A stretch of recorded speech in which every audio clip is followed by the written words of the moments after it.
سوال ہے کہ کیا ایک شخص جمعے کا خطبہ دے اور دوسرا شخص نماز پڑھائے، یہ جائز ہے؟ کیا نبی کریم صلی اللہ علیہ وسلم سے یہ ثابت ہے؟ بدعت تو نہیں؟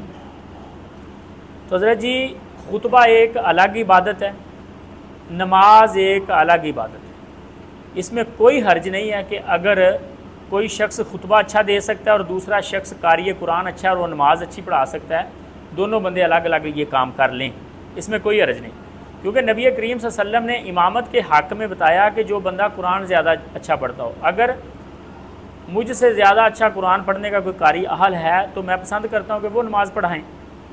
بہتر یہی ہے کہ ایک ہی شخص یہ دونوں کام کرے تاکہ نبی کریم صلی اللہ علیہ وسلم کی اتباع ہو، خلفائے راشدین کی اتباع ہو۔